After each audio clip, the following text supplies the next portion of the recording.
So, Katz, I tend to think of you as the resident nature person on our team.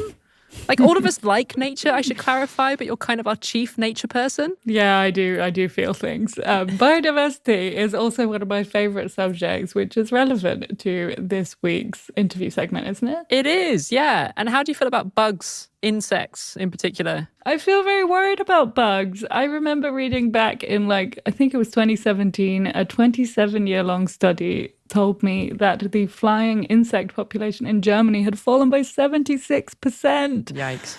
Oh, it's so huge. I mean, I know bugs aren't the most sexy, but that is just wild. And it's not good for us as humans either. It's not. I've heard at this point that some farmers are actually ordering bugs in the mail to pollinate their crops. Wow. So yeah, I would say concern and gratitude is my feeling for bugs. Well, this week I want to bring your attention to one particularly endangered insect, Europe's most endangered butterfly, the Macedonian Grayling. It is crazily rare. It lives on the outskirts of a single town in North Macedonia. And yet you can still buy one of these butterflies as a collector very easily on the internet for about 30 euros. Why is this happening? Can it be stopped? Back in October, a team of international journalists and scientists published a really interesting investigation into all of this. And before he went off to his singing rehearsal, Dominic and I spoke to one member of this team, Kiril Arzovski Przo. He is a biologist and science communicator at the Institute of Communication Studies in Skopje, the capital of North Macedonia. And Dominic and I gave Kiril a ring to find out more.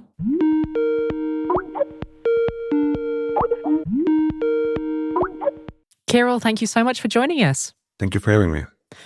Why is your country such a hotspot for butterflies and the biodiversity of butterflies? Macedonia, due to its geography, climatic circumstances, and evolution of the landscape in the last few million years, has become a biodiversity hotspot where many of the species have developed and specialized in different subgenuses and then different species and subspecies, especially when it comes to insects and butterflies.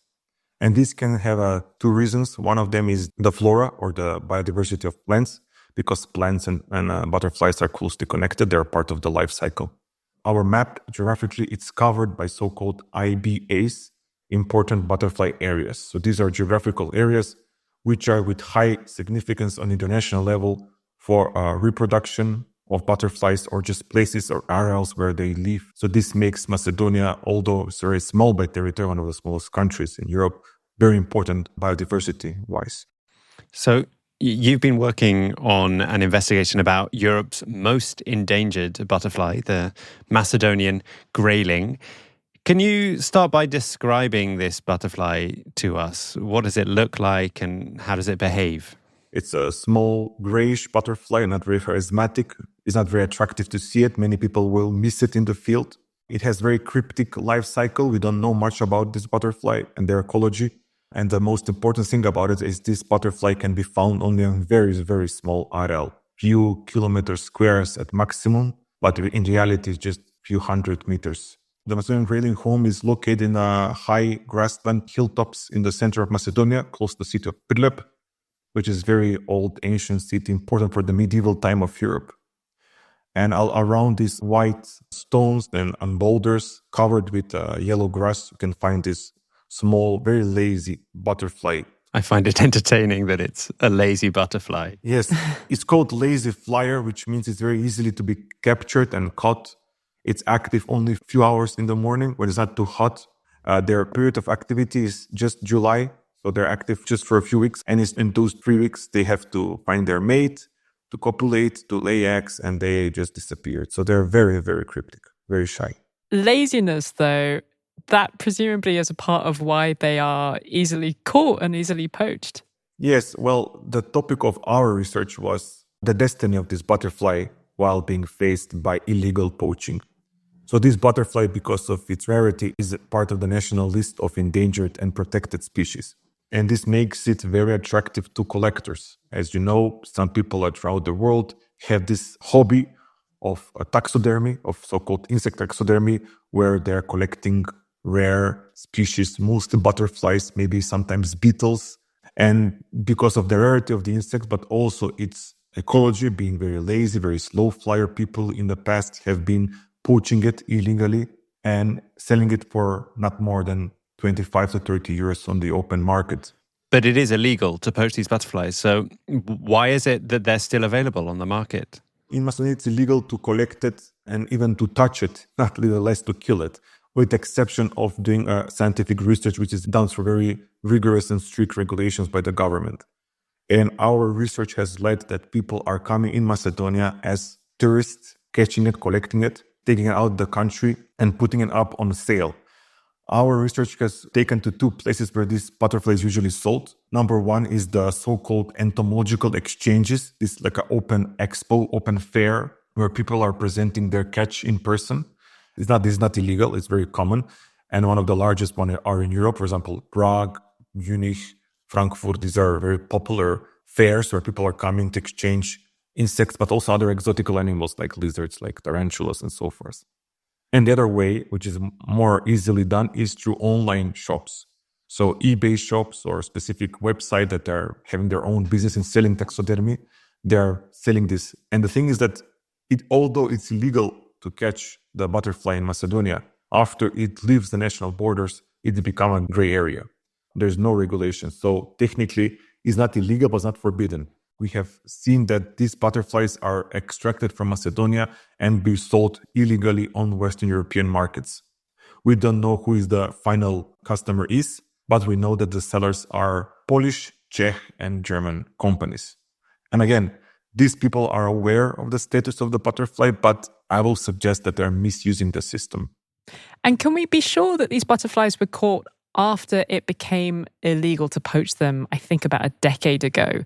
Or is it possible that these are, antique specimens that were caught when it was still legal? Yes, excellent question. So because we knew that some of these insects can be so-called antiquities, but we did a DNA and also carbon dating analysis, which we proved that the butterflies that we found them online and bought them out and tested, these are insects, all of the insects are caught after the national ban of collecting. Do we know to what extent the Macedonian grayling is endangered because of poaching? It's very hard to make a specific determination of the influence because we don't know how many of them are coming to our country. But if you ask for the researchers and the scientists who have published paper about the grayling, they will say that although it's a dangerous habit, it's not the only one, it's not the biggest one. And they're transferring the discussion to the quarries, which are opening up around the area where the butterfly is living, which are directly threatening the existence of the butterfly because there's a possibility of the habitat being quarried out, so completely destroyed. Quarries is in places where people take rock for use in building, you mean? Yes. The Prilep region is historically worldwide known for its marble, high-quality gray marble, so-called Macedonian civets, which means the gray one.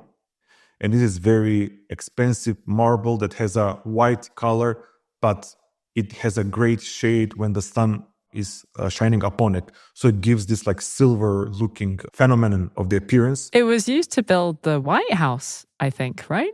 Yes. The Prilep marble has been used to build most of the Washington, D.C. buildings, the White House. And also it was used in the antiques. For example, the arena in Rome was built by this marble and other imperial palaces were built by this marble just because of the shine. And now many people in the region consider it to be a national treasure. And the new plans for opening new quarries and new mines is directly endangering the butterfly itself. Not just this specific species, but also the whole habitat. And just to point out that dry grasslands are one of the Europe's most endangered habitats, just because of climate change, just because of anthropological influence. So we're not talking just about one butterfly, one very rare but lazy butterfly. We're talking about the whole ecosystem. I mean, I think we can agree that every time a species goes extinct, it feels like a huge moral failure on the part of humans not to protect the planet. But why does it matter if this specific species disappears beyond it just being a moral failure? For me, it's as a humans, as a species, I think will be over our heads if we think that we have the whole knowledge about how the environment works. In the ecosystems, we're talking about millions of ecological networks that we're not aware of them. We don't know how it's connected, how it will be influenced. But there's a thing which is called the ecological cascade, which means that the possibility of one species disappearing will create a whole cascade effect of other animals and plants disappearing. We didn't have invested the amount of resources, time, and effort to do a research about these ecosystems. So we can be absolutely sure how this disappearing of one animal can influence. The fact that we don't know anything about it is supposed to be a factor of importance, not the factor of negligence.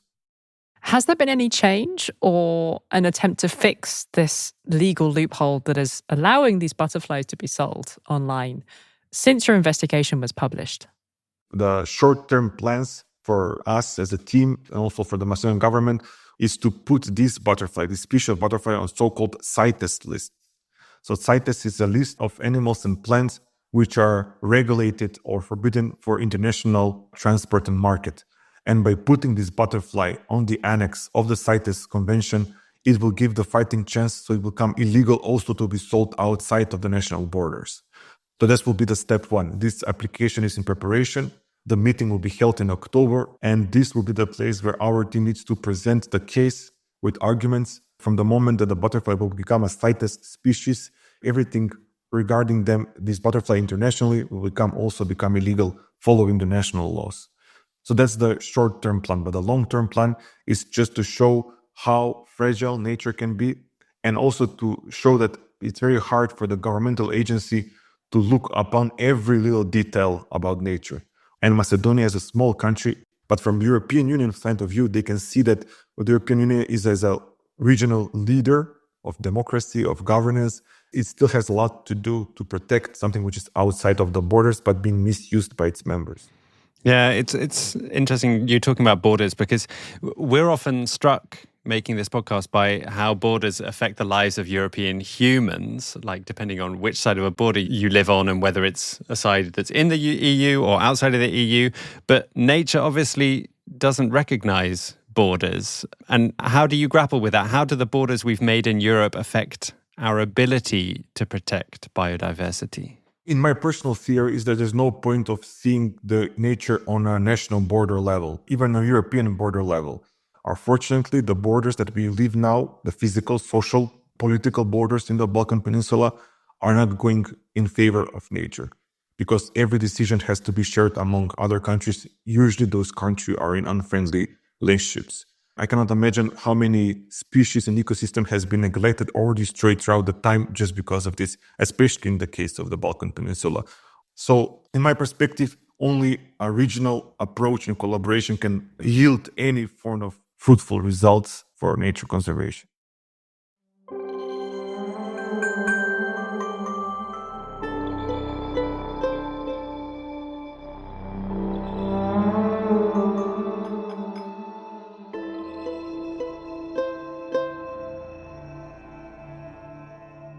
Something that becomes really obvious when talking to Kiril is just how much harder it is to campaign to save an animal when it's not especially cute. Like, he describes the Macedonian Grayling as uncharismatic.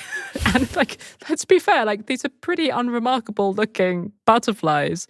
So it's hard to feel an emotional connection with them in the way that you might with, like, a really colorful, fabulous looking butterfly. And it's definitely way harder than convincing yourself to care about, I don't know, a panda or a polar bear. But boring looking animals are just as important for the ecosystem as the pretty ones. Absolutely. I actually have a way to get into the emotions on the insect front. I have this weird fascination for acoustic ecology. What is that? Yeah, apparently sound is one of the best ways to measure biodiversity, because you can just record and compare like the noise year to year. Ah, interesting. Yeah, there are some really beautiful interviews with audio ecologists who have been listening to the world for literally decades and hearing it get quieter over their career.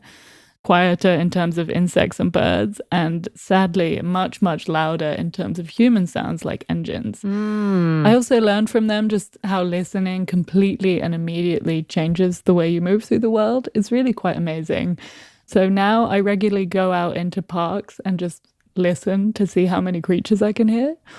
I will include some links in the show notes and get you all feeling things about bugs. Well, that sounds great. I'm looking forward to feeling those feelings. And if you're interested in hearing more about the Macedonian grayling in particular, you should definitely check out the investigation that Kiril worked on.